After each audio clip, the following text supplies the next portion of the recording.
Hello everyone, my name is Chandan Singh. So guys, जो sentence का postmortem series है उसका ये वीडियो नंबर 4 है। 1 से लेके 3 तक की जो वीडियोस के लिंक है वो इसी वीडियो के डिस्क्रिप्शन में आपको मिल जाएंगे। ये मेरा व्हाट्सएप नंबर है, कुछ भी पूछना हो तो इस नंबर पे आप पूछ सकते हैं, इंक्वायरी कर सकते हैं।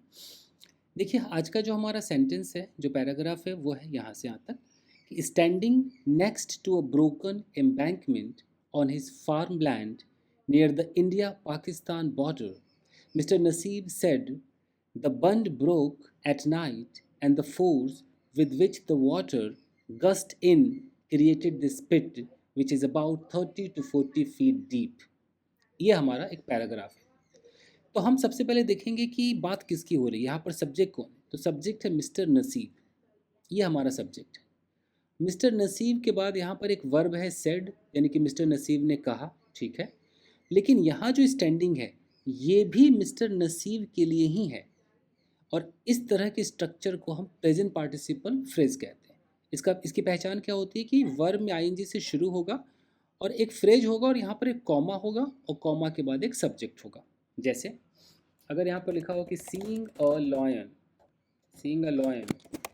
रमेश रैन अवे, मान लो एक सेंटेंस लिखा हुआ है, तो आपने देखा कि सीइंग अ लॉयन के बाद कॉमा है और यहाँ पर एक सब्जेक्ट है रमेश, यानी कि रमेश ने ये भागने का भी काम किया और ये जो देखने का काम है ये भी रमेश ने ही किया है।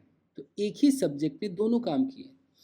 यहाँ मिस्टर नसीब है, मिस्टर नसीब ने कहा, कहने का काम किया, और मिस्टर नसीब ही यहाँ पर स्टैंडिंग यानी कि खड़े होने का भी काम कर रहे हैं। क्लियर? तो पहले इसको तोड़ते। स्टैंडिंग मतलब वो खड़े खड़े थे। अब खड़े हैं या खड़े थे इसका फैसला ये सेड करेगा, क्योंकि यहाँ पर पास्ट लिखा है तो हम मान के चलेंगे कि वो खड़े थे, इसको भी पास्ट मानेंगे। तो स्टैंडिंग खड़े थे, ठीक है। कहाँ खड़े थे? Next to a broken embankment. Next to का मतलब होता है बाजू में, तो बाजू में खड़े थे। किसके बाजू में खड़े थे? अब देखिए, यहाँ लिखा है ब्रोकन। ब्रोकन क्या है?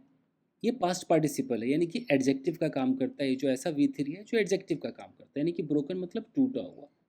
ये एम्बैंकमेंट है, ये एक नाउन है। एम्बैंकमेंट एक नाउन है, तो नाउन को मॉडिफाई कर रहा है ये एडजेक्टिव, यानी कि वो एम्बैंकमेंट कैसा था? टूटा हुआ था।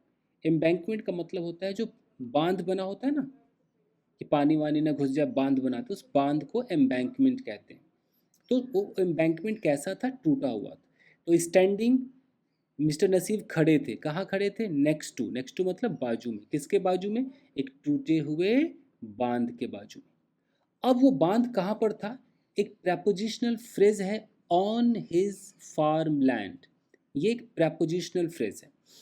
इसका मतलब क्या है? फार्म लैंड का मतलब उनकी जो ज़मीन है, तो उनकी ज़मीन पर वो बांध थी, ज़मीन पे ही थी, ऑन लगा हुआ है। तो ये जो प्रेपोजिशनल फ्रेज है वो इस एम्बैंकमेंट के लोकेशन को बता रहा है कि एम्बैंकमेंट वेयर, तो ऑन हिज फार्म लैंड, उनके फार्म लैंड पर, उनके खेत में, ठीक है। अब फार्मलैंड के बगल में फिर से एक प्रेपोजिशनल फ्रेज है, near the India Pakistan border, यानी कि उनका फार्मलैंड कहाँ पर है? ये भी वेयर को दिखा रहा है, तो नियर आसपास है। किसके आसपास है? The India Pakistan border, India और पाकिस्तान के बॉर्डर के पास उनका फार्मलैंड है। उस फार्मलैंड पे एक बांध है, वो बांध उस वक्त टूटा हुआ था, और उस टूटे हुए बांध के नेक्स्ट टू बाजू में खड़े थे। कौन खड़े थे? मिस्टर नसीब, ठीक है। तो खड़े होकर मिस्टर नसीब ने कहा। अब क्लियर समझ में आ रहा है कि मिस्टर नसीब ने कहा, कब कहा? खड़े होकर। कहाँ खड़े होकर? टूटे हुए बांध जो कि उनके फार्म हाउस में था, जो कि इंडिया पाकिस्तान के बॉर्डर पर है, वहां पर खड़े होकर उन्होंने कहा। ऐसे इसकी पार्सिंग करते हैं। अब जो कहा वो स्टेटमेंट यहाँ पर है। अब इसके अंदर देखते हैं क्या कुछ आइटम है। ये इन्वर्टेड कॉमा है, मतलब डायरेक्ट स्पीच में है। क्या कहा? The bund broke at night. अब इसमें सब्जेक्ट कौन है? इसमें सब्जेक्ट है द बंड, ये हमारा सब्जेक्ट है। बंड का मतलब ही बांध होता है, एम्बैंकमेंट कहिए या बंड कहिए, बात देखिए। तो बंड ये सब्जेक्ट है। ब्रोक, अब यहाँ से प्रेडिकेट चालू है, तो ब्रोक एट नाइट यानी कि रात को वो टूट गया, जो बांध था रात को टूट गया। एंड, फिर एंड से जोड़ा कि द फोर्स। अब यहाँ जो फोर्स है फिर ये दूसरा सब्जेक्ट है, एंड लगा दिया। तो अगर आपने कभी कंजंक्शंस पढ़ा होगा तो फैन बॉयज होते हैं, यानी कि कोऑर्डिनेटिंग कंजंक्शंस वगैरह कभी पढ़ा होगा, तो ये एंड वही है, कोऑर्डिनेटिंग कंजंक्शन है। इससे एक दूसरा क्लॉज शुरू हो रहा है, तो यहाँ पर एक कॉमा लगाते हैं, फिर एंड लगाते हैं, और फिर यहाँ पर एक सब्जेक्ट लिखते हैं।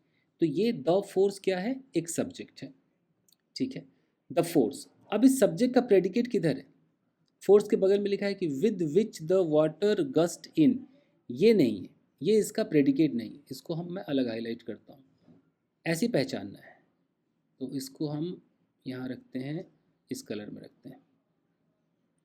अब इस फोर्स का जो प्रेडिकेट है वो ये है क्रिएटेड, क्रिएटेड दिस पिट, ये इसका प्रेडिकेट है।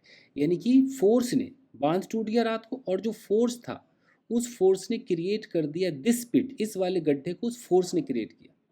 अब फोर्स के बगल में जो लिखा है ना, with which the water gushed in, अब ये एक्स्ट्रा इन्फॉर्मेशन है, फोर्स के बारे में कह रहा है कि वो फोर्स विद विच, जिसके साथ, द वाटर गस्ट इन, ये क्लॉज बना रहा है, इसे एडजेक्टिव क्लॉज कहते हैं कि फोर्स, वो फोर्स जिससे, विद विच, जिसके साथ, द वाटर गस्ट इन, पानी अंदर आया, गस्ट का मतलब बहुत तेजी से अंदर आया, तो उस फोर्स ने, जिसके साथ पानी तेजी से अंदर आया था, उस फोर्स ने एक गड्ढा क्रिएट कर दिया। कहाँ के, मतलब पिट मतलब गड्ढा, दिस मतलब यह है, क्रिएटेड मतलब क्रिएट कर दिया। अब इस पिट के बगल में कॉमा है और यहाँ विच लगा हुआ है। अब ये विच एक रिलेटिव प्रोनाउन है। अब फिर यहाँ से क्लॉज बनाएगा, ये जो क्लॉज बनाएगा, which is about 30 to 40 feet deep, ये जो क्लॉज है ये किसके बारे में कह रहा है, ये इस पिट के बारे में एक्स्ट्रा इन्फॉर्मेशन दे रहा है कि गड्ढा, वो गड्ढा जो लगभग 30 से 40 फीट गहरा है। तो देखो कितना तामझाम है इसके अंदर, फुल स्टॉप यहाँ है। तो फिर से एक बार देख लीजिए, आपको क्या मिला, एक मिला प्रेजेंट पार्टिसिपल फ्रेज, ठीक है, ठीक है। उसके बाद आपका सब्जेक्ट है, और प्रेजेंट पार्टिसिपल फ्रेज में भी यहाँ पर आपको देखो V3 एडजेक्टिव मिल गया, आपको प्रेपोजिशनल फ्रेज भी मिल गया। फिर सब्जेक्ट जो है, सब्जेक्ट ने क्या कहा, तो यहाँ पर आपको सब मतलब एक और सब्जेक्ट मिला, ये सब्जेक्ट ने कहा, नसीब ने कहा, क्या कहा, तो फिर ये द बर्न्ड। फिर आपको एक क्लॉज मिल गया यहाँ पर जो एंड से जुड़ा हुआ है, उस क्लॉज का ये सब्जेक्ट है, इस सब्जेक्ट को मॉडिफाई कर रहा है एक एक और क्लॉज है जो एडजेक्टिव का काम कर रहा है। फिर वहाँ पर ये जो पिट है, इसको अलग से एडजेक्टिव क्लॉज लगा हुआ है। कुल मिलाकर आपने क्या समझा कि एक अंग्रेजी का आप अखबार उठाया, कुछ भी उठाया, आपको क्या कुछ ख्याल रखना है कि एक सब्जेक्ट होता है, एक प्रेडिकेट होता है, सब्जेक्ट प्रेडिकेट, लेकिन आपको क्या क्या दिखाई देने वाला है, आपको प्रेपोजिशनल फ्रेज भी दिखाई देगा, एक मिनट, आपको दिखाई देगा प्रेपोजिशनल फ्रेज जो आपको आज दिखाई दिया, आपको यहाँ पर दिखाई दिया प्रेजेंट पार्टिसिपल फ्रेज दिखाई दिया, आपको दिखाई दिया पास्ट पार्टिसिपल, सिर्फ सिंगल वर्ड में दिखाई दिया। अभी कई बार मैं आपको फ्रेज भी दिखाऊंगा, सिंगल वर्ड में आपको दिखाई दिया, ठीक है। उसके बाद आपको एडजेक्टिव क्लॉज दिखाई दिया, एडजेक्टिव क्लॉज, तो ये सब इतना तो आपको दिखेगा। उसके बाद आज आपको एंड वाला भी दिखाई दिया, जो कि आपको इसको क्या बोलते हैं, कोऑर्डिनेटिंग क्लॉज, कोऑर्डिनेटिंग